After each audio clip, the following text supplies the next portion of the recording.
What's up? It's your boy Kevin to turn on this motherfucking YouTube shit.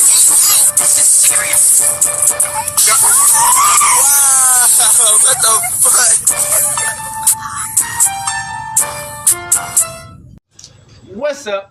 fuck? What's up?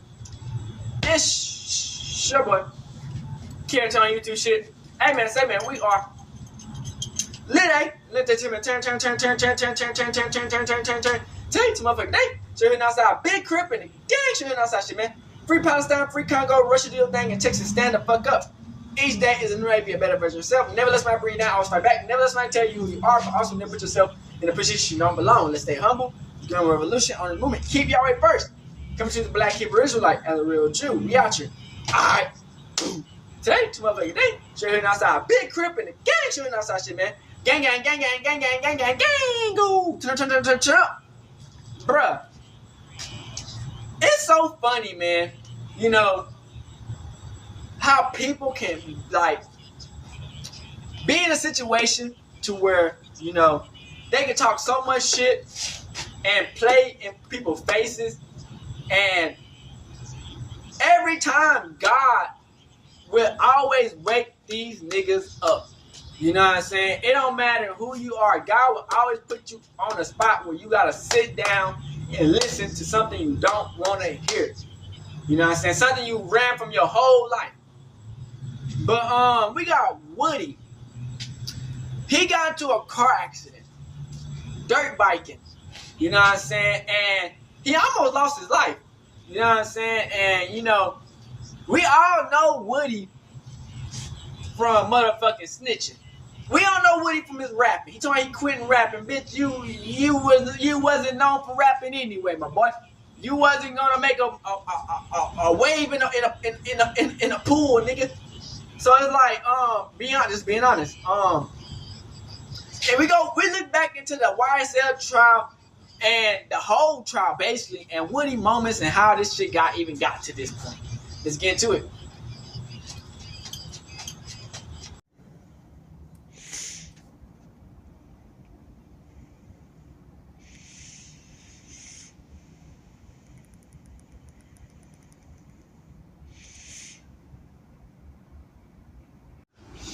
Did y'all see what Milk Dud had? Krispy Kreme had? Said he gonna quit rap. Nigga, we didn't listen to your rap anyway. We all know you for being a rat, nigga. A rat, nigga. Also, thank God he didn't die, you know what I'm saying, off some bullshit. You know, he's just a dumbass, you know. But we finna watch the car crash and, you know. Ago, almost a week at this point on Sunday, we heard that you were involved in a crash on Peter Street. Big dumbass. Whitehall. Whitehall. Yes. Okay. What do you remember about that incident? Nigga on the news and everything. I was in the hospital bed, in the hallway, and I seen the police standing around me. And I just asked what happened. They were like I was involved in the accident. Woody. Were you? That's karma, my boy. You were in the car. So when I got to the hospital, while I was in the hospital, my brother showed me a video. But when I got out the hospital, I watched more of the video. I was sitting on the dirt bike. And, but you don't even remember any of that. It's just you wake up, you're in the hospital. Yeah, this shit. I don't even remember getting on the dirt bike. That's crazy. But when I woke up in the hospital, I started feeling a lot of pain. That's why you can't really ride dirt bikes, nigga. They'll kill your ass, paralyze your ass. So with you saying that, actually, a lot of your fans, because, you know, you post a lot on social media, for a little while there, you weren't posting, and then they heard about the accident. A lot of them did think that you were... Nigga, I didn't know niggas stopped posting. I just heard he got into a car crash, and he looked like this. Do you want to talk about how your children reacted to the incident? I don't know how they react. I don't know how they react, but I see how my daughter is. Like, we both standoffish, but lately she be trying to come closer to me. So, but this is so much pain. Yeah. Emotional or physical or both? Both. With about the same degree. Man. What are you gonna do, Woody? Okay. He was a nuthead in the interrogation room. Let's see, do A you nuthead know on the now court. that you're okay, what your injuries were? Can you talk us through those? Yeah, they said I got like a crack bone, but I got something sticking on my shoulder and it hurting. Probably a fever, bitch. A lot of my head had like a lot of soft spots and cuts on it. They gave me stitches. My boy. My leg right here, it bust open. I think you had a lot of soft spots, numb nigga. on this side. And my As a neck baby. right here, my back of my shoulder up here, and my chest, it feel like somebody standing on it. Like constantly? Or when you woke up? No. Like all the way, even today, I had just took the medicine at the hospital gave me, so I kind of like, I ain't feeling it. I can feel it, but not as much. So. I saw on your arm there, is that road burn or is that from something else? Nah, all this came from, I guess when I hit the ground, this one did it. And right here, I don't know what's wrong with my hand, but like if I point, all this will start hurting real bad. But the doctors did an x-ray, they said they didn't see nothing. Okay. It was nice to see you up walking and, you know, you're talking to me. And it's kind of like a miracle. It's a blessing. It's a blessing. People don't understand. Not everybody get another chance. And I keep getting them. I got so many of them. That's why I be so overwhelming for me because waking up in the hospital, like, you know how you can see something bit happen? I didn't have a clue. I just woke up. So it just scared me for the first time in my life. That's right. You should have scared your first ass for the first time in your life. If I went so much good into the universe, I wouldn't pull through. So, you know, I'm just steady praying and thanking God. Well, okay, let's talk about some of that good. I mean, it came from an ugly place, but that's how a lot of people know you now during the trial. It came from an ugly place, but that's how a lot of people know you now during the trial. That's the only reason you know him. On that stand, and the prosecutor was asking you questions, the way you handled it. A lot of people thought you were funny, and now you're all over social media. Okay, talk to me a little bit through the trial. Now that it's over, how has the reaction been to you? How have you been living with that? It's love, for once. Like, everywhere I go, people, they show me so much love. And that alone right there means a lot. Compared to the mindset that I was in. It feels good to be embraced by my peoples. So, you know. That nigga on that bitch and song a canary. Thankfully, everything played out the way that it played out. What mindset were you in? Sammy. I had no control. I was just, like somebody was just pushing me in the back, and I was just going. I was afraid. I ain't know who was who. I just knew that, you know, I'm gonna do whatever to protect myself. So, going through that process, I didn't trust the state. I didn't trust the defense. I didn't trust nobody. I just know, you know what I mean? You know, the world watching. So I just hope that people don't just let them just continue to do me any kind of way. You know, it be hard because people like, oh, you be playing the victim. I don't play a victim. I truly was mistreated. You know what I mean? And they just did. But I ain't trying to paint nobody else out to be, you know, a villain or a bad person or nothing like that.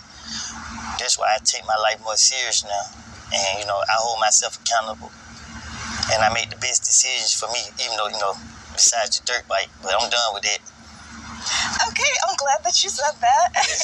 Nigga, you should be wearing a dirt bike in the first place. How uncoordinated you is, I do have to bring this up. Yo, that head, you had been charged before for hell no. Very involved in something like that. So you said you're done? I'm done. You're done. I'm done. Like, I didn't know the street race. I didn't know it was illegal. I just took a picture. Duh. And, you know, police put a one out saying I was promoting it. But if I knew it was illegal, I would never been there. Duh. I try to remove myself from all illegal activities. Looking at So a lot of things that we find fun may be illegal that we didn't know because we've been doing it our whole life. So now that I know that street stuff illegal, I just don't. They'll never see me at them street things no more. I mean, look at your ass, nigga. Okay. But fuck them ones niggas to have fun in the first place and make our own money on. Let's see. Sure. Okay, let's go back broad. We were talking about the trial there.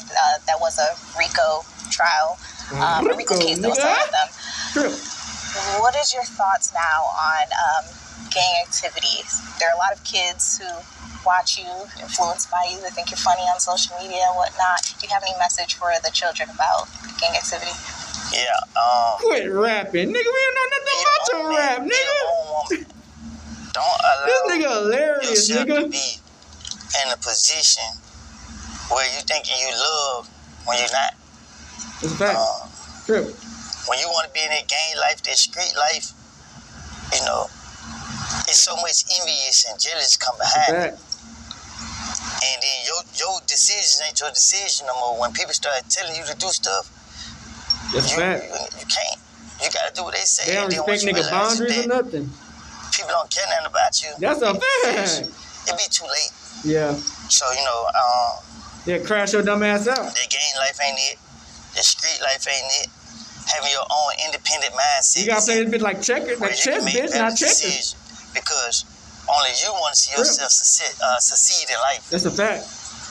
People say they want to see you successful, but they really don't. That's a fact. Because if they do that, they'll try to do things to help you be. Fact, and they don't do nothing but say no take to or games, destroy, nigga. And say no to guns. You know, I try every kids I see out there. I try to help them because I was out there, and I knew what it takes for somebody to tell me to get their attention. So I tell them what I wanted someone to tell me when I was in their position.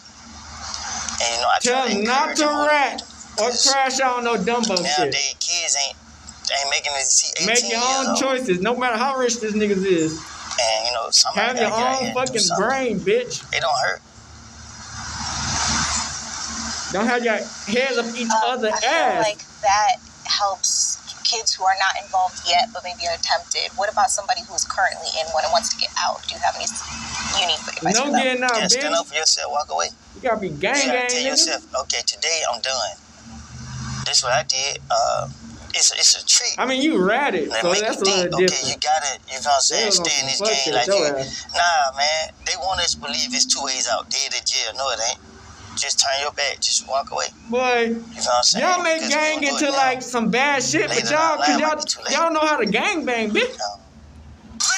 Y'all stupid. Nigga, when we grew up gang banging, nigga, we went against the Mexicans and white people. Y'all go against each other. Like, we didn't do that. That's stupid shit. Don't, you know, put itself so far in it. You never heard of Black Panther, nigga? When you believe and have faith in God, you ain't got to worry about it. No weapon formed against you shall prosper. That's a fact. And when I first heard that, but y'all can't be no fool. Yeah, because I used to have so much doubt because I see the violence.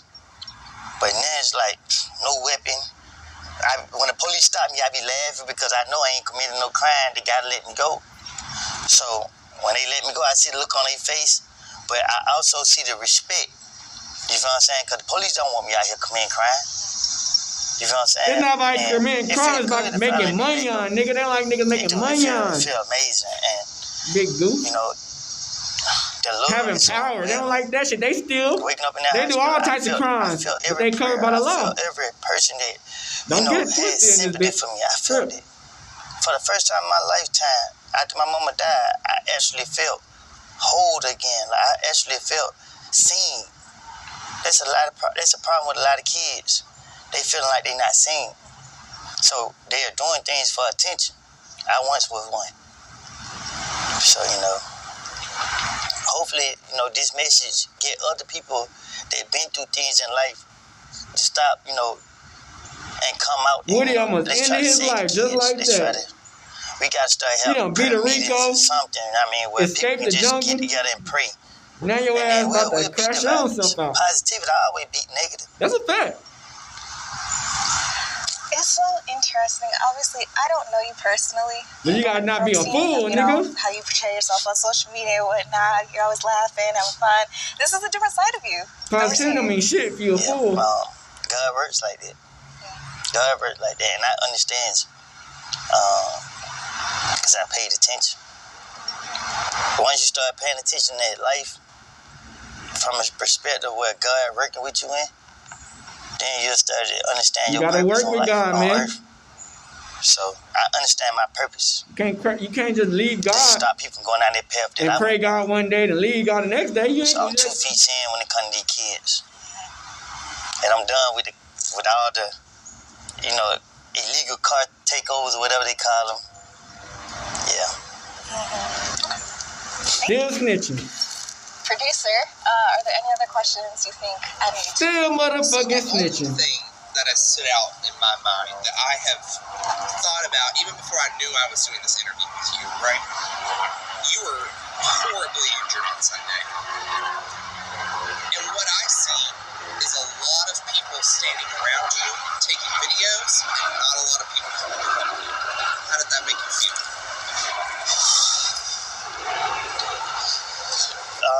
When I looked at it and I seen everybody with their phones out, I was just like, wow. You feel what I'm saying? That's what today came to. And nobody called for help. I could be taking my last breath. One phone call could save my life. And I could be one of y'all family members to everybody who was holding the phone. My cousin done been in a car accident. He paraplegic out that shit. They had more sympathy motorcycle for accident. me Real. Thank God he alive, you know what I'm saying? You got lucky. And because you ain't moving. I just pray people start putting them phones down and pick them up to call help. Stop trying to record everything. You know what I mean? Because you can save somebody's life. That's why, you know what I mean? We gotta start lifting each other up. You know, I appreciate everybody who picked me up and put me in the car and drove me to the hospital. They didn't have to do that. They're more touching to me than anything, because I had to face negativity, you know, every day. And in my mind, I'm gonna have to face it every day for the rest of my life. So to actually see positivity coming back on me, it made me feel like I'm doing a great thing. Did you know the people who took you to the hospital? I didn't know who took me to the hospital until I woke up, and then they told me. But I know of them. I didn't know them personally. I know of them. I don't seen them around, but I know him now. I talked to him. He talked to me. He had an injury. He been injured on the bike before, because that's where he sent me videos showing me his injuries, and he said he broke his jaw and all type of things. So I'm like, yeah. Actually got some people that got helmets, and they gonna send me a lot of helmets for me to sign. And you know, people out that need helmets, it's for them. So good thing came out of it, other than me, you know what I mean, pulling through. A lot of good thing, positivity come out of the situation. And I know not to put myself back in that predicament no more. The only thing else I was going to ask is, after the past year and a half or so of all the, I don't even want to say all negative, it's been a mix of positive and negative attention on you. What do you want people thinking about you when they hear Lil Woody in their head? I want them to think that if God can do it with me, he can do it with them. If God can, you know, deliver me from my past, he can do that to anyone. You know what I mean? My faith wasn't as strong as it was today. It took time, it took, you know, situations, but it's there. So when anybody else feel like, you know, they at a point where God won't forgive them or God won't be there with them, he was there with me. So think of the worst situation possible. You know what I'm saying? Motorcycle wreck, no helmet, and God pulled me through. I felt like if I didn't take the path, as in putting positivity out, praying and all this stuff right here, I think I would never woke up. You know what I mean? I woke up, I'm grateful, but I don't see people in this situation not wake up. Well, not this situation, but, you know, different situations. I'm just grateful. And I was able to walk away. Not then, but I'm walking now. Just still got pain problems, but God's good. Now, my last question for you. I taught middle school for 2.5 years. So this is the first time I actually heard about you was when my students listened to some Lil Woody music. Do you have any more music coming out? Do you have any plans to have any music coming out? That nigga cook. Nah, he trash and rap like that, but you know, listen to rap. Because they don't change the hip hop culture. You get what I'm saying? Where they make you want to have to be a certain type of person to do music. So once they get the music scene back on, you just gotta be yourself and not listen to the waves. Support those, you know what I mean, and let the kids know that you ain't gotta be a violent person to be a rapper. Drug dealer to be a rapper. So why you don't show that? Why you gotta do bozo shit? Educated graduate to be a rapper. You can be whatever you want to be. You ain't gotta uphold that image. So, me personally, I won't be doing music. Bro, nobody listened to it. You found out the podcast game was better than what you were doing. So what do you think is next for you? Nigga said, fuck rapping, nigga, God got podcast. stories for me. I just let the wind blow me and trust that it's the spirit of the Lord that's leading. He seen them 20 verses 1. That nigga like, hell nah. I know I'm working fuck on a rapping, movie nigga. about my Nobody life. listen to rap anyway. I got a book out called Books Up, Guns Down. I got a few other things I'm working on. I'm planning on doing a documentary. And, get my story out there because, time wait on nobody. And I want generations after generations to understand that you don't have to be forced to make decisions. You don't have to be, even if you did make the wrong decisions, you don't have to feel like they should keep you from moving forward with your life. If you fall, you got to get back up. And it is possible. No matter how hard you fall, as long as you still got breath in your body, you can get back up. Don't let nobody discourage you or stop you. Yes. And here is my last question for you. It's my understanding, and tell me if I'm wrong, we are the only local news station that you've talked to? Yes. Why did you want to talk to us? Or why were you open to talking to us? Because I see how the people react to me in the streets. And I feel like, this part of the spirit. I'm going places where the wind blow me, then I tell you that. Mm-hmm. And, it's people that watch our station, they may need to hear what I have to say. And the message is always God when it comes from me. So I'm going to take God everywhere I go. And hopefully whoever watching this on y'all news station, the message get through to them. No matter how hard life get, go to God. Ask for forgiveness, repent, and believe right then and there that you are forgiven. God has forgave you. God forgave you before you even went to it. Because God already knows you're going to come. So when God knows you're going to come, and when you come, you forgave it. Before you even utter the words out of your mouth. I understand that. I can name right now to you how many accidents I done been in. And all of that. I done get right back up and dust myself out. I might be bleeding. But this the first time I actually just know that the Lord covered me and said, you're doing the right thing. I got your whole path laid out before you. Just walk. Just keep doing what you're doing. So that's what I'm on. Okay. Stop being a fool with it. And keep God first. Rapper. Shout out to Hip Hop Daily. Look at this Rico trial again, man.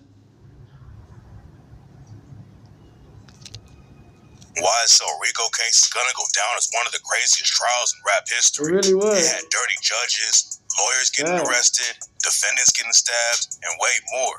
It was a wild ride that lasted Quitt 2 rap. years. Bitch, we didn't They were breaking the whole thing down from place. start to finish. But y'all need to keep God in your Before we life, dive bro. into the actual trial, you gotta know why the cops wanted to send Young Thug and his homies to prison for life.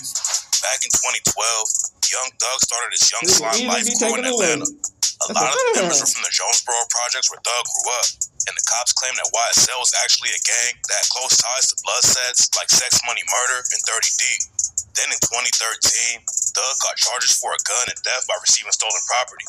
It wasn't a big deal back then, but in the YSL Rico paperwork, they called it an overt act. The prosecutors claimed a lot of things Thug said and did were overt acts, which basically means that he had criminal intent. Sometimes it's hard to prove what an overt act really is, but one example is if you buy a ski mask, there's no problem with that. But if you buy a ski mask to use in a bank robbery, then it's an overt act. In 2014, Thug dropped the track You and rapped, "Red just like Elmo, but I never fucking giggle. YSL won't fold, pick his ass off from the balcony. YSL wipe a nigga nose." And according to the prosecutors, the track is an overt act that proved YSL was a gang. Crazy. And in 2015, Thug was caught on tape talking to a dude named Kyle Ori. call, Ori was allegedly calling the shots for a gang called Sex Money Murder, and Thug and him were allegedly talking about making sacrifices in the street and said, soldiers must fall in order for battle to be won. That same month, Thug rented a whip that was allegedly used in the murder of a dude named Donovan Big Nut Thomas.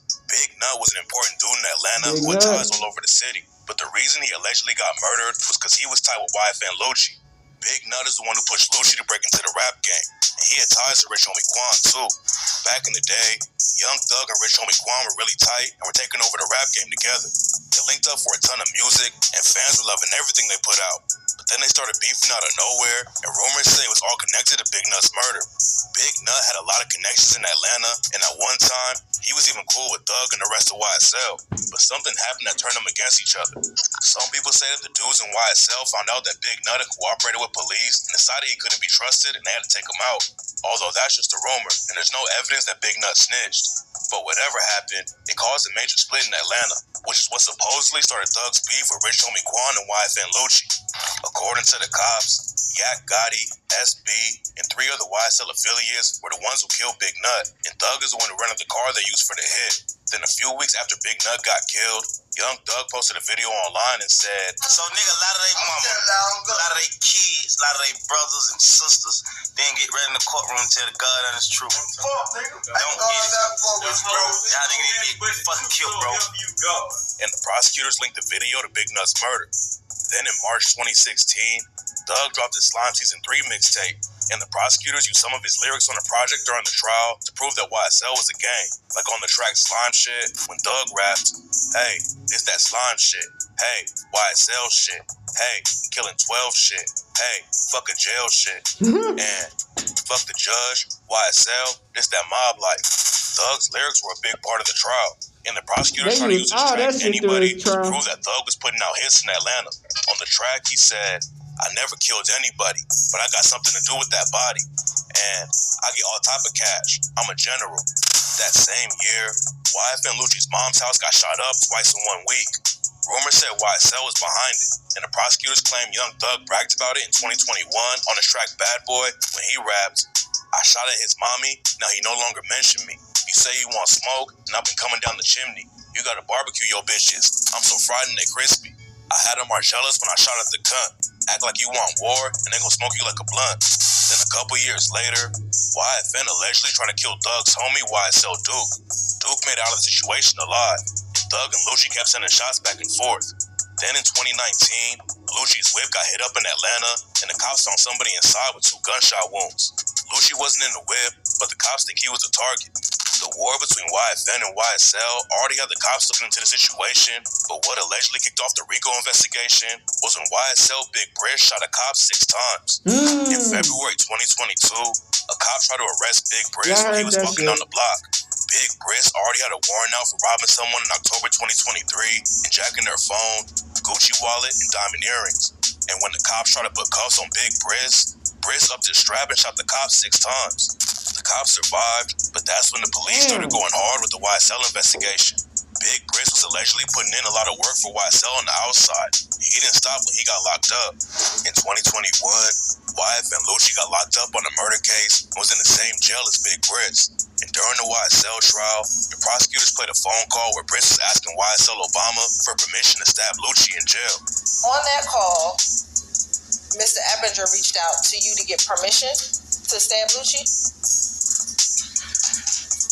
I mean, yeah, he called me. Yes, he called me. People in Atlanta knew how crazy the YSL and YFN beef was, but most people outside of the city had no idea what was going on. So when Thug, Gunna, and 26 other YSL affiliates got hit with the Rico charge in May 2022, it shocked the whole rap game. According to the paperwork, Thug committed 36 overt acts, including renting the whip that the shooters allegedly used during the Big Nut hit. Then 2 days later, the situation got even worse for Thug when the cops raided his crib and found a bunch of drugs and guns. They hit Young Thug with 7 new felony charges, and on the same day, Gunna turned himself in to the cops. Thug and Gunna were both denied bond, and the prosecutor said that Thug was trying to intimidate the witnesses. There was already a ton of drama before the trial even started. A couple weeks after Thug got arrested, an 18-year-old got arrested for threatening to kill the Fulton County Sheriff and his wife if the cops wouldn't let Thug go. In the summer of 2022, there was more drama because the prosecutor said their witnesses were being threatened. And in August 2022, Thug's bond was denied again because a document leaked where someone was agreeing to cooperate with the cops against YSL. By December 2022, Thug had already been locked up for months and nobody knew when the trial would actually start. But then there was a huge change in the case when Gunna decided to take a plea deal. Gunna took an Alfred plea, which means he didn't admit to any crimes, but thought that the prosecutors could still convict him if he took it to trial. And after he took the deal and got released, Gunna put out a statement and said that he didn't make any statements and wasn't going to testify against Thug or YSL. That probably would have been the end of the story, but then a video leaked from the courtroom where Gunna admitted that YSL was a gang. YSL is a music label and a gang. And you have personal knowledge that members or associates of YSL have committed crimes in furtherance of the gang. Yes, ma'am. Gunna also said that he was in a whip with Thug when the cops found drugs and a gun in the car. Gunna said the drugs in the strap weren't his. You were present when law enforcement officers stopped the vehicle in which you were present along with Jeffrey Williams, wherein hydrocodone, methamphetamines, and a firearm were recovered. These items did not belong to you. Yes, ma'am. And people thought Gunna was basically snitching because Thug was the only other dude in the car. Gunna made it clear he was still rocking with YSL and Young Thug, but the video of him taking the plea deal did a ton of damage. Rappers and fans started calling Gunna a rat.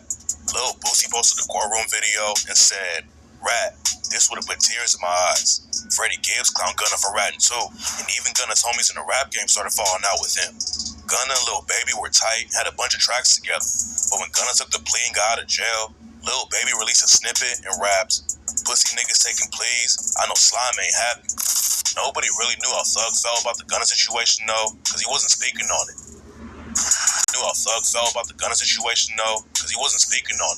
But Thug's dad said that Lil Baby needed to shut the fuck up because he didn't know what was going on. He need to shut the fuck up because he don't know what's going on. Lil Durk also took shots at Gunna, even though they worked on music together in the past. Around the time that Thug dropped his surprise album, Business is Business, a recording leak that was supposed to be Thug leaving a message for Lil Durk from a jail phone. "Hey Durk, I know I want you on. I'm dropping this surprise album on the same day Buddy dropped his album. That shit coming up soon. I need a verse from you. If you feel like replying, if you feel like you want to reply to what that nigga saying or something, man, don't do it. Let's drop it on my album. I'm dropping a surprise album on the same day that fuck nigga dropping. Send your verse in, bro. I want you and Wham on the same song. Send your verse in." Some fans they were cool as fuck before all this drama that's happening now. Durk still took a shot at Gunna in the clip that ended up on social media where he rapped, "What happened to Virgil? You probably gonna tell." What happened to Virgil was the name of one of Durk's songs that had a verse from Gunna, so the line was clearly about him. Durk also said in an interview with DJ Academics that he hates rats because a snitch got his father locked up. I hate rats, period. I told you the reason. The reason I hate rats because they get my dad dead 26 years. Durk also said straight up that Gunna told him that he should have kept his mouth shut. I don't sit up and play games, man. That man told you should have went in there and kept your mouth closed. Then a few months after he came home, Gunna addressed the snitching claims on the track Bread and Butter and rapped, "Never gave no statement or agreed to take no stands on whatever you niggas on, and trust me, I'ma stand on it. Lawyers and the DA did some sneaky shit. I fell for it, on my P's and Q's because this time, I'll be prepared for it." One day later, Gunna dropped a project called A Gift and a Curse, and on the track, I Was Just Thinking, he talks about Thug and raps, "Only I done cried cause it's feeling for my bro, and you know my mind. You done watch that nigga grow. Know you hearing the lies that your little brother might fold. Yeah, I copped out, but don't let him say I told." We'll get to all the new Gunna drama in a minute, but first we gotta break down what happened in the actual trial. By December 2022, 8 of the alleged YSL affiliates already had plea deals, including Gunna and Thug's brother on phone. Then in January 2023, the jury selection finally started. The trial was supposed to start 5 days after the jury selection started, but finding the jury took so long that some people thought the whole case was gonna get thrown out. I did 3, bro. Finding people to be on the jury took 10 months instead of 5 days, and the courtroom was full of drama the whole time. Some of the potential jurors got in trouble because they just never came back to court, and one woman even flew to the Dominican Republic when she was supposed to be in Atlanta. Then another potential juror started recording the court on her phone and got arrested for it. But it wasn't just random jurors getting into trouble in the courtroom. The original judge in the YSL case was a dude named Earl Glanville. Glanville pulls a lot of sketchy moves in the trial that we'll get to in a second. But one of the weirdest things he did was threaten to put Big Briss's lawyer in jail because he didn't buy lunch. Apparently, Big Briss's lawyer was supposed to buy lunch for the other lawyers on the case and didn't want to. So the judge ordered him to write a 17-page essay about the importance of professionalism in court. The lawyer didn't want to write an essay like he was still a kid in school, so he offered to pay a $1,000 fine instead. The judge didn't want him to just pay a fine, though. And he told the lawyer he could either write the essay or he'd go to jail for 20 days. Because that wasn't offered to you. You already asked me, could I pay the $1,000? I told you no. Well, I know you would, but that's not what's on the table. 28, yes, at noon. Or you do 20 days. That wasn't the only time that Big Briss got caught up in some court drama, though. In June 2023, a deputy who worked in the courtroom named Akiba Stanley was arrested for reckless conduct, violation of oath of office, conspiracy to commit a felony, and hindering apprehension and punishment of a criminal. It all started because other deputies spotted Big Briss using Instagram on his lawyer's laptop. Big Briss wasn't supposed to be using social media like that, and he definitely wasn't supposed to be DMing one of the deputies in the courthouse. Big Briss and Akiba Stanley were messaging and talking inside and outside of the courtroom, and she even visited him in jail trying to smuggle stuff in for Big Briss. At one point during the trial, Big Briss got into a fight with another deputy, and Akiba Stanley just stood over to the side and didn't help the other deputy. Then after Big Briss calmed down, Akiba Stanley started rubbing his back and said, "Look at me, baby." Yak Gotti was accused of being involved with the Big Nut murder, and his own mom got arrested in the courtroom for trying to smuggle tobacco in for him. Then the lawyer for Lil Miles got arrested because he got caught bringing pills into the courtroom. And when the cops found the pills on him, the lawyer threw his phone at one of them and caught a battery charge too. Lil Miles' lawyer isn't the only dude who got caught with the drugs in the courtroom though. During jury selection, an alleged YSL affiliate named Khalif Adams walked over to Young Thug and handed him a Percocet. Thug handed the pill to the cops immediately because everyone saw Khalif Adams pass it to him. And the cops searched Khalif Adams and found more perks, weed, and tobacco on him. There was also drama about the public defenders not getting paid enough. And one of the public defenders in the YSL case said that she wasn't making enough money from the trial, so she might have to start an OnlyFans. But we were under the impression that GPDC was advocating for us. And once they put those walls up, I'm thinking maybe I need to start an OnlyFans. She was only paid $15K, and the lawyer said it ended up being around $6 an hour for all the work she was doing. This case is slated to last for about a year. And if you were to do the math, it would be $6 an hour. I can't take any new cases. I can't close any cases. I need something to survive on. Then there was even more drama about buying lunch. A lawyer named Zuri Chada Jimenez was held in contempt by the judge Earl Glanville because he showed up late for court. The judge told Jimenez that he had to buy the other lawyer's lunch or he'd be sent to jail. And the judge recommended that he should grab some sandwiches from a place near the courthouse. But instead of going to the sandwich spot, Jimenez decided to order wings from one of the most famous strip clubs in Atlanta, Magic City. Magic City usually doesn't even open until 3 p.m. But Jimenez got in touch with the management and convinced them to open their kitchen early so he could buy wings for the other lawyers. The whole case just kept getting weirder. And in July 2023, Thug's lawyer Brian Still files a motion to have some crazy evidence removed from the trial. Back in March 2022, the cops busted a YSL affiliate named SB for Big Nut's murder. And when they went to arrest him, SB was in the middle of a religious ceremony where they were sacrificing goats. SB sacrificing goats wasn't the only animal drama in the courthouse though. On November 27th, 2023, Thug's trial finally started after 10 months of jury selection. But before the lawyers could even make their opening statements, Judge Earl Glanville told everyone that he had a service dog with him in the courtroom and asked everyone not to feed him. I have a service dog behind me. His name is Jack. I think some of you may have seen him already. Yeah, I mean, this goofy ass shit. This nigga was tripping. Rotten. So please don't try and throw any food back here behind me or anything like that. He doesn't need anything else, okay? Everyone was ready to get on with the trial. But then just a few weeks later, it got delayed again because SB got stabbed while he was in jail. SB got into a fight with another dude named Willie Brown, and Brown pulls out a knife and stabs him a bunch of times. Luckily, SB recovered and the trial got back on track. But then there was another wild twist in the case. In February 2024, an alleged YSL affiliate named Aquarius Mender had to find a new defense team because his lawyer got booked on gang charges. Nicole Fagan was defending Aquarius Mender in the case, But then the cops found out that she helped a gang member named Keontae Davis back in 2022. Davis was wanted for a double shooting in downtown Atlanta, and Fagan warned him that there was a warrant out for his arrest and told him to get rid of his phone before the police caught up to him.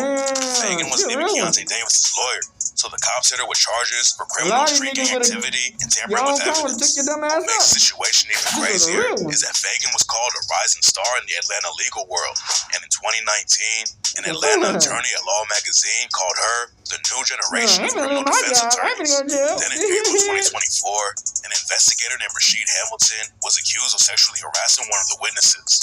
A woman named A. Bennett was brought in to testify about a shooting at her apartment back in 2013 that was allegedly connected to Thug and his brother DK. The investigator, Rasheed Hamilton, worked for the Fulton County District Attorney's Office, and he started hitting A. Bennett up and texted her, "Hit me up if you're bored later. We're not gonna talk shop." Lawyers, investigators, and deputies getting arrested was wild, but the testimonies were even crazier. One of the biggest things in the trial for Doug was the prosecutors trying to tie him to the Big Nut murder. The prosecutors claimed that Big Nut's death was what started the war between YSL and YFN, which led to all the other murders connected to the case. So if they could prove that Thug was the one who ordered the hit on Big Nut, it meant he was also responsible for the rest of the violence that came after.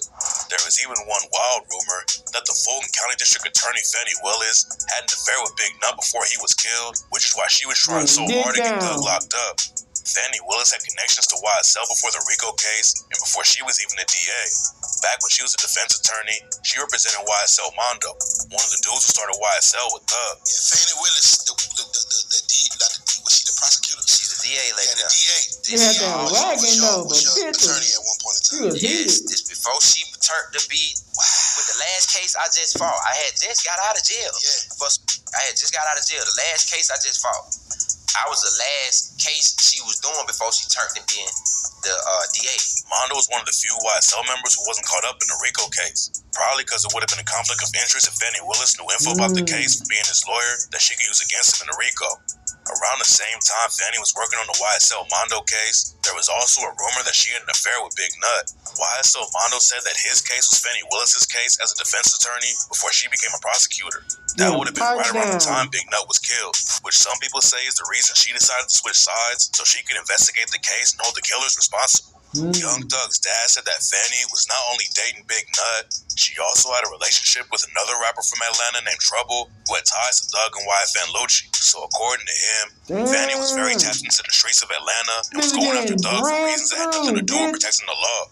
DJ Academics also said on his stream, I've heard it from about 8 to 9 different people. Fannie Willis, they're saying the reason you have a hard-on for not only YSL, but this particular case where Donovan Nut Thomas was killed, which is the heart of the YSL case. This is what I've heard. Yeah, I fucked up the case, nigga. Crip. They believe that that's you had a prior relationship nut shit with Donovan Nut Thomas. Even Donald Trump said in a speech that he heard a rumor that Fannie Willis had an affair with a gang member. They say there's a young woman, a young racist in Atlanta. She's a racist. Man, y'all the biggest racist. And they say that she was after a certain gang, and she ended up having an affair with the head of the gang or a gang member. Funny when the white man says black people are racist. Bitch, that's all y'all built y'all kids y'all. So they already got racism, bitch. But it's pretty wild that the rumors about her and Big Nut made it all the way to the president. In March 2024, they brought in a dude named Adrian Bean. They brought in a dude named Adrian Bean, who allegedly had info about the drive-by on Big Nut, but the prosecution's plan didn't work out like they thought it would. While the lawyer's trying to get info out of Adrian Bean, he told them, "I'm so high right now, y'all. I'm about to go to sleep on you." Then the lead prosecutor handed him a bottle of water, and the judge let Adrian Bean keep testifying.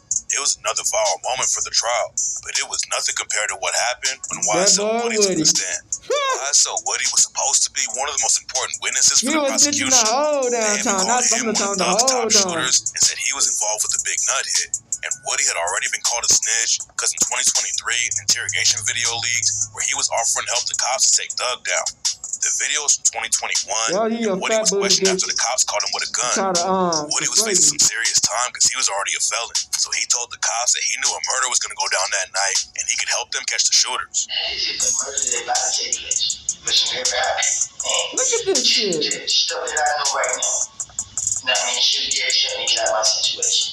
Woody wouldn't tell the cops who was getting I'm killed. probably nigga that have He told the fucking cops that it was Red someone Young Lobster in that Thug wanted bitch. dead. The virtually obvious nigga did. I didn't tell you anything. He wants him. He want him as bad. So you're talking about Jeffrey?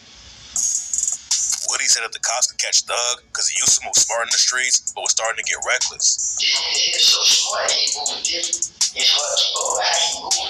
What do you mean? He's not moving. How?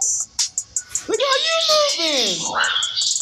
He moved different. Look how you moving. Bitch, you in the fucking going crazy. According to the cops, Woody is the reason that the war between YSL and YFN kicked off back in 2013. Woody was allegedly robbed by some YFN affiliates back in the day. So the cops said that YSL clapped back and killed Lucci's homie Big Nut. A lot of people in Atlanta thought Woody was involved with the hit on Big Nut, and Woody's family almost got killed over it too. Damn. Woody's sister's house got shot up after Big Nut died, and then the ops slid on his girlfriend's mom's crib too. Woody took an immunity deal before he testified in the YSL case, and everyone thought he was going to help the prosecutors put Young Thug away for good. But that's not how it went down. When Woody's testimony started, he made it clear from the jump that he wasn't really trying to help the case. When the prosecutors asked Woody how old he was, he told them he's grown. And when they pressed him about it more, Woody said he was pleading the fifth. How old are you? Grown. Okay, what does grown mean? I'm an adult. The nigga was snitching the whole time. That's the main reason they got into the fucking trial, bitch.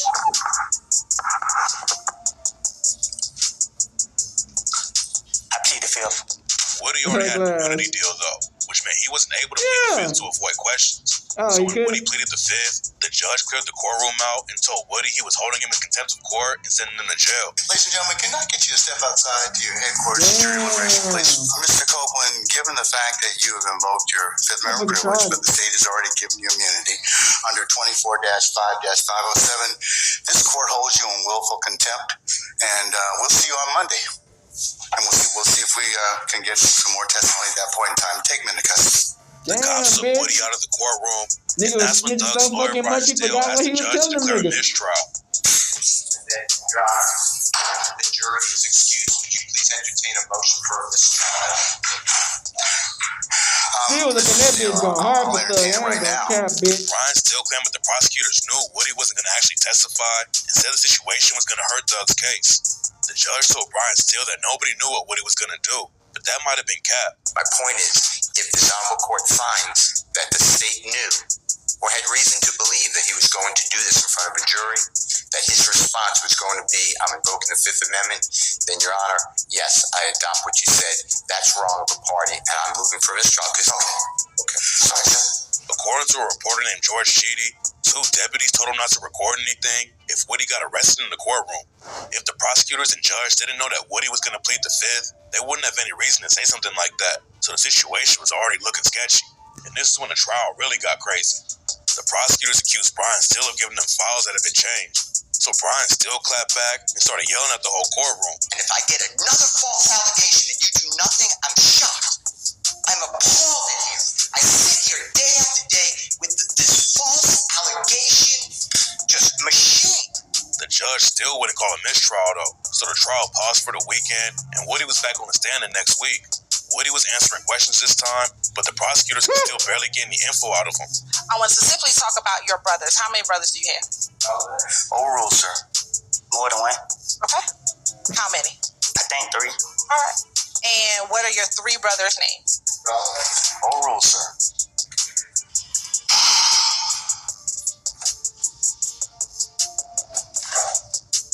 Trey, not a boss. Say that one more time. You said it fast. Great. Say that one more time. You said it fast. Nigga, they trying hard on this bitch. Not old Trey's boss. But then there was another wild twist in the case. It turned out that the judge, Earl Glanville, had a secret meeting with Lil Woody and the prosecutors. They didn't tell Young Thug's lawyer Brian Steele about the meeting, but he found out anyway and pressed the judge over it. Brian Steele said that the judge and prosecutors were trying to intimidate Lil Woody and make him testify. Thug's lawyer, Brian Steele, tried to press the judge about what went down in the meeting, but the judge just kept trying to make Brian Steele give up his source. It looked like something sketchy was going down because the judge wouldn't talk about the meeting at all. And then he actually had Brian Steele arrested and sentenced him to 20 days in jail. Other lawyers were saying the whole case should be thrown out and declared as a mistrial because the situation was getting so crazy. But the judge, Earl Glanville, said the trial was going to keep going. Another defense lawyer on the case named Doug Weinstein filed a motion to have Earl Glanville removed from the trial. Earl Glanville said he was staying on the case, though. And that's when Doug Weinstein asked him straight up, "But aren't you interested in removing the cloud that's hanging over the case right now, Your Honor?" Judge Glanville got heated and told Doug Weinstein, "I'd be real careful about what you're pleading at this point in time and what you're stating to the court. I would be very careful if I were you." Well, sir, I'd be real careful about what you're pleading at this point in time, what you're stating to the court.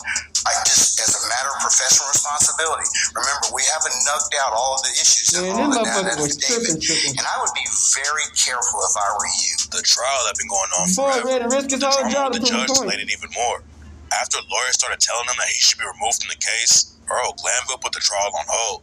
Then in July 2024, Judge Rachel Krause took Glanville off of the case. She said that Glanville didn't actually do anything wrong, but she was taking him out of the trial because people didn't trust him. Judge Earl Glanville getting taken off the case made it even more complicated, though, because of Woody's testimony. Before Glanville was replaced, Woody was still testifying, and he went viral again when he fired his lawyer while he was on the stand. Insane, Woody decided to keep going without a lawyer, and that's when he told everyone that he had a personal problem with Young Thug. I told Quitt that, man, I have a personal problem with Young Thug. It's not clear what was going on between them, but a lot of people thought it involved the Big Nut murder. Rumors are going around that Lil Woody had already admitted he was one of the shooters, and that's why everyone was tuned in to watch Woody testify. But when the prosecutor asked Woody if he killed Nut, Woody said no. Did you kill him? No. A lot of people in Atlanta thought Woody had something to do with it, though. And after Big Nut died, someone pulled up on Woody and shot into his whip. Woody didn't get hit, but then someone slid on him again when Woody was standing outside of his crib with his daughter and his girlfriend. Woody busted back at the shooter, but nobody got hit.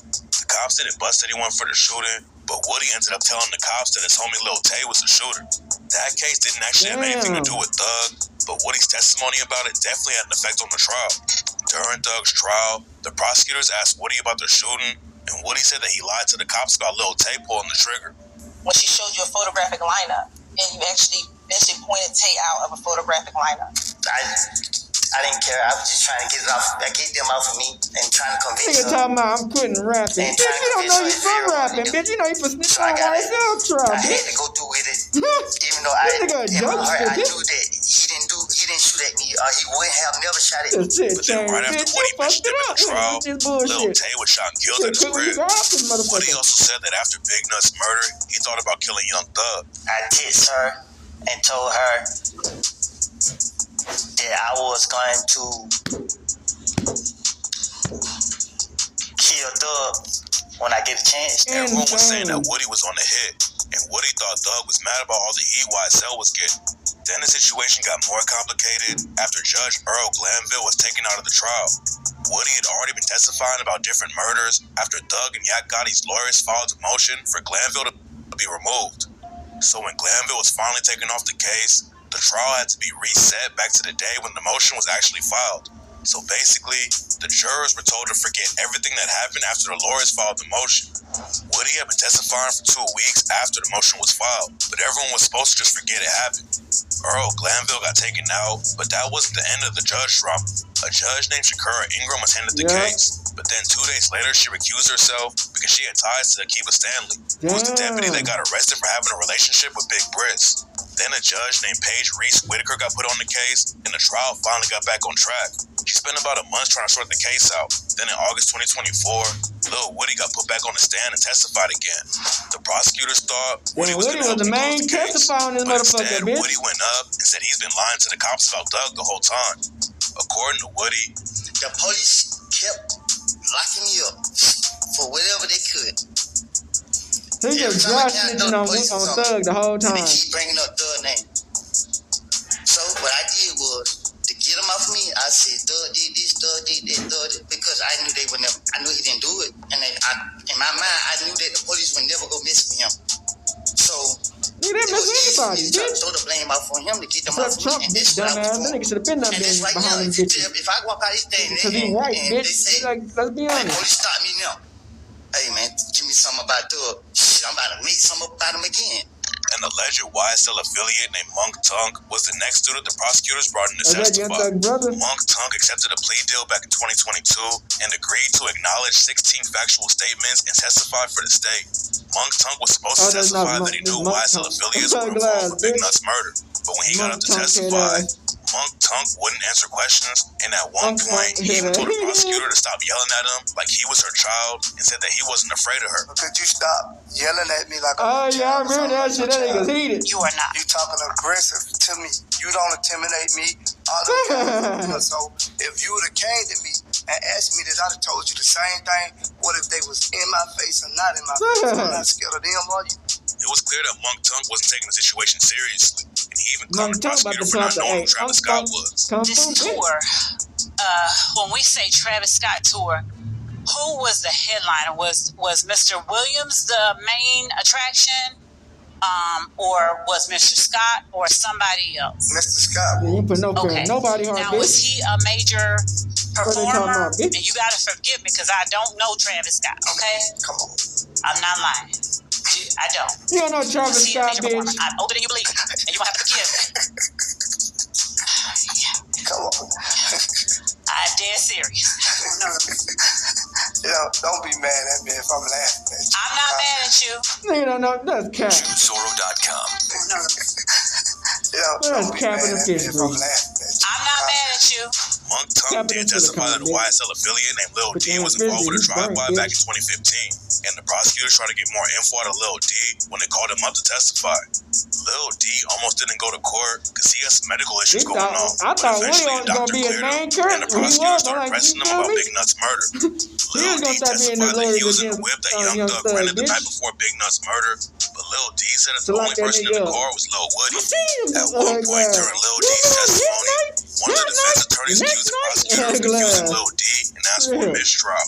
Judge Whitaker didn't declare a mistrial, but she did air the prosecutor out like crazy. But it is baffling to me that somebody with the number of years of experience they thought they was gonna get a lot of paperwork, and they were just gonna confuse it. Time after time continues to seemingly purposefully hide the ball to the extent you possibly can for as long as you possibly people do this in real life. And I really don't want to believe that it is purposeful, but honestly, after a certain number of times, you start to wonder how it could be anything but that, unless it is just that you are so unorganized that you are throwing this case together as you try it. Then there was even more drama a week later when a woman who worked at the Fulton County Jail got arrested for taking bribes. She took over $17,000 and let inmates have contraband and hang out in areas of the jail they weren't supposed to. And a YSL affiliate named Marquavius Huey's family allegedly paid her off too.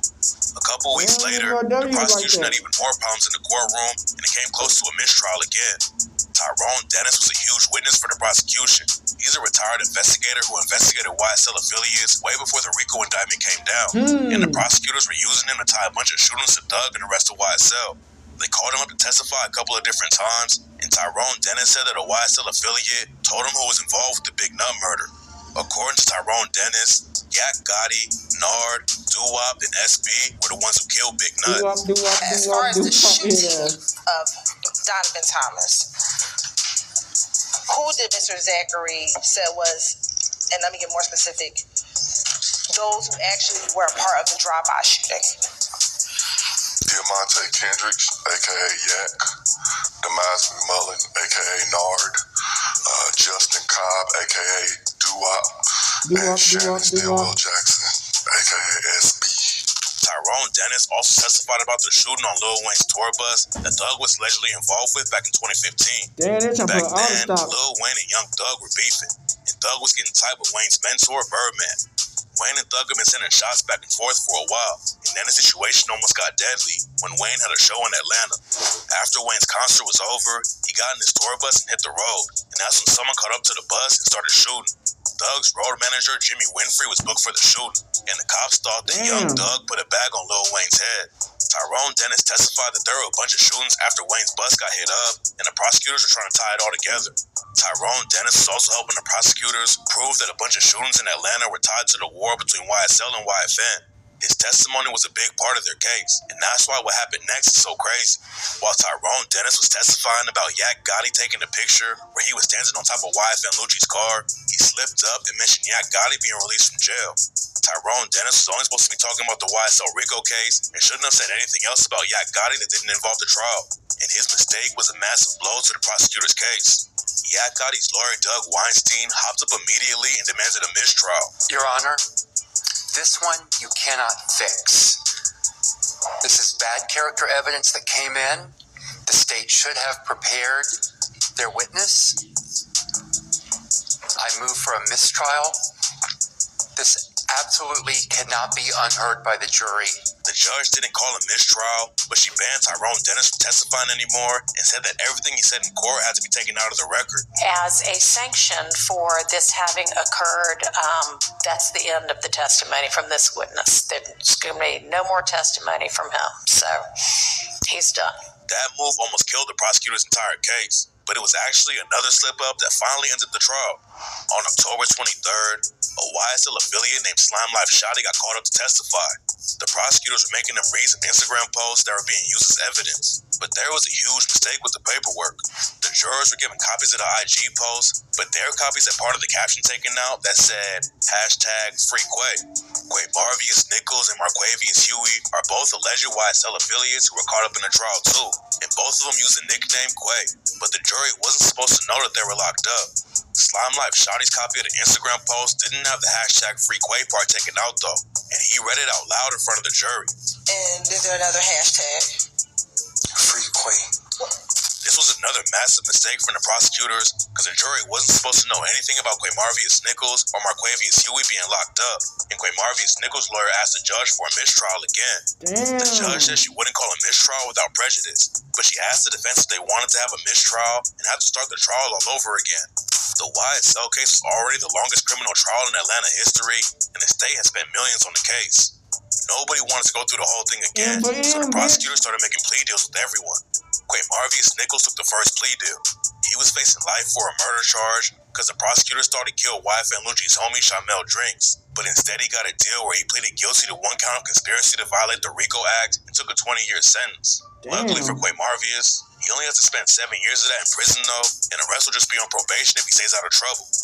Lil Rod already got hit with a life sentence for killing a dude named Jamari Holmes, but he pleaded guilty to violating the Rico Act and got hit with another 10 years. Lil Rod was only 15 when he committed the murder though, so there's a chance he'll get out on parole in a few years. Marquavius Huey took a deal that he probably would have never got if the trial didn't get messed up by Slime Life Shotty's testimony. Huey was facing multiple life sentences if he finished the trial and got convicted, but instead he pleaded guilty to robbery and Rico charges and only has to spend 9 years in prison. Then on October 31st, the news broke that Young Thug had taken a plea deal and was finally going home.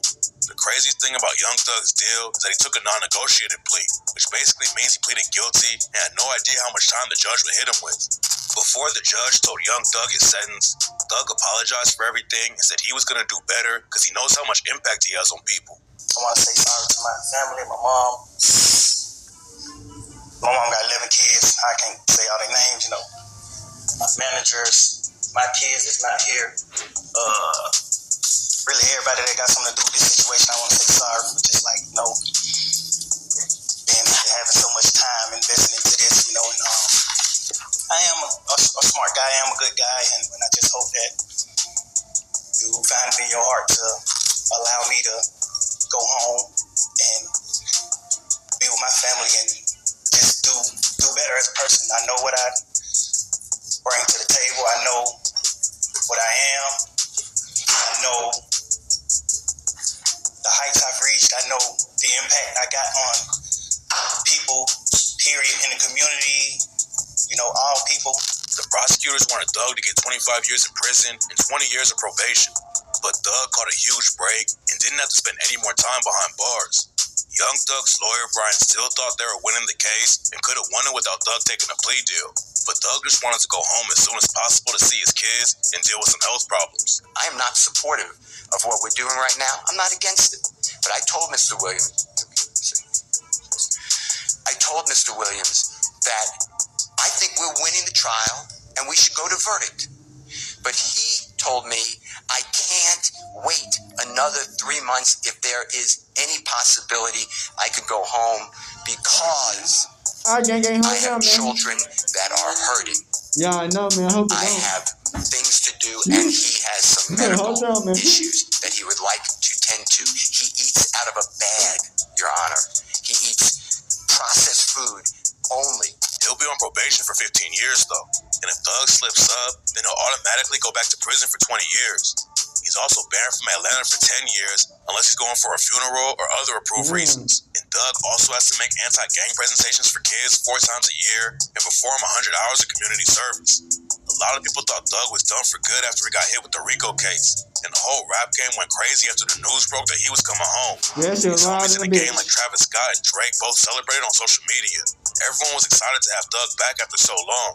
People have been talking about the whole Gunna situation for years. And a lot of them were surprised that Thug's lawyer, Brian Steele, asked the judge to let Thug work with his brother on Funk and Gunna. And Mr. Williams have no contact with any of the co-defendants in this indictment, with the exception of Mr. Quantavious Greer, that is his biological brother, as well as Mr. Sergio Kitchens. He's a phenomenal artist. He goes performer known as Gunna, G-U-N-N-A. Mr. Williams and Mr. Kitchens are contractually obligated, and they frequently perform music together. When the video came out, fans weren't sure if Thug really wanted to make music with Gunna or if he just needed to be able to handle business with him. But since Thug came home, it seems like he's not really rocking with Gunna. Lil Baby was one of the biggest dudes who called Gunna a rat. And when Thug came home, he tweeted, "Wham, let's drop one on these rats, Peter." And when Lil Baby posted a track list from his new project, he had Young Thug listed as a feature. According to DJ Academics, Young Thug told everybody that Gunna was a snitch. I'm telling you this, I don't give a fuck if you believe me. That's what he sent to. Or he sent a message to Dirk, Baby. There's a few other rappers, I just won't call their names. Just because some of them just told me in privacy. Then Thug said, "Gunna, stop acting like we friends on the internet. I don't know you, my guy." A dude who people claim is Gunna's brother responded in the comments and said, "Trust and believe, the feeling is mutual." Thug took the post down immediately, and rumors say he might have been hacked, but right now it looks like Gunna and him are done. After Thug took his deal, SB and Yak Gotti were still fighting the case and facing life sentences. The prosecution offered both of them plea deals, but Yak and SB didn't want to take them. Yak Gotti had a lot of drama during the case too, because there were already snitching rumors on his name. Before everyone got locked up on a Rico indictment, YSL Duke allegedly got beat up by some ops, so he linked up with Yak Gotti to slide on him. The cops caught them both with guns though, and that's where the paperwork on Yak Gotti came from. Yak always said he didn't snitch and claimed his own work, and on the track Free to Go, he rapped, "Don't fuck with these niggas cause they facade. Get $20 off. Don't fuck with these niggas cause they facade. Riding with Lil Duke and I took the charge. I was facing life and I beat the odds. I just came back, they like, shorty, you hard." Even a journalist named George Chidi backed Yak Gotti up and said that Yak pleaded guilty on the gun case, but that doesn't mean he said anything about Duke's case. When Thug took a deal, everyone knew that the case was just about over, but Yak Gotti almost didn't make it out alive. While he was in jail waiting to hear whether or not the jury found him guilty, Yak Gotti got stabbed in the head. Luckily, he was able to recover and came back to court with some staples in his head, and that's when Yak Gotti and SB both got good news. When the trial was finally over, the jury acquitted Yak Gotti on everything, and SB was cleared on everything except for possession of a firearm. SB got hit with 10 years, but he got credit for time served and will spend the rest of the time on probation. Jimmy Winfrey was the last dude in the case, and on December 4th, he pleaded guilty and got hit with 10 years, but will spend it on probation too, as long as he doesn't catch any new charges. After the news broke that Yak Gotti and SB got found not guilty, Young Thug called one of his lawyers who happened to be doing interviews about the case. Thug admitted that he was calling to see if his legal team could get him off probation, since it now looks like he probably would have been found not guilty. Get me off the probation. Okay. I wish we could start a petition to do that. We got to get you on the channel so people can hear from you. So it looks like he's already regretting his decision to take the plea deal.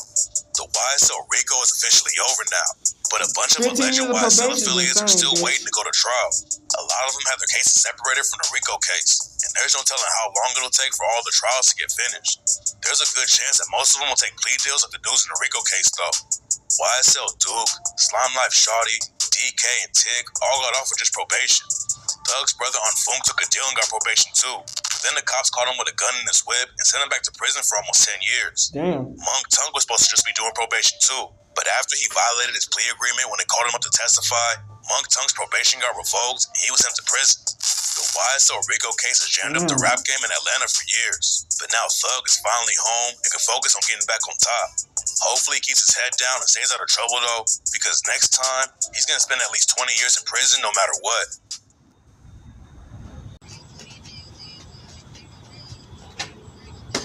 We back. So it's like, what he trying to change? You know what I'm saying? But when you a fool, bro, it's gonna take a bunch of knocks. You know what I'm saying? Like, we good that he turning to God and, he keeping God in his life. You know what I'm saying? But it's like, when you don't listen to God, bro, a lot of shit can happen. You know what I'm saying? And, the enemy works in all types of ways to try to stop anybody. You know what I'm saying? But when you got a life like Woody, you putting not innocent people, but like people in jeopardy of losing their life, bro, it's always gonna be some bullshit because like you put this whole situation was a lot because of Woody. You know what I'm saying? But at the end of the day, we all deserve second chances and shit. People are free. It didn't go down to what it could have went down to. So it's like, I'm just happy it didn't go down to it. I just want to say, Woody, we don't give a fuck about your rapping, man. You might as well just start your podcast career because that's the only numbers you're getting, really, and from the 20 versus 1. So, hey, do you? We out this bitch. Hood, Northside, big crip in the game. Northside shit. He should quit when he was ratting. When he ratted. Hey, Dad, you know, dog, when we link up, dog, this shit be legendary. You know this instrumental, you the engineer on it, so Kodak everywhere.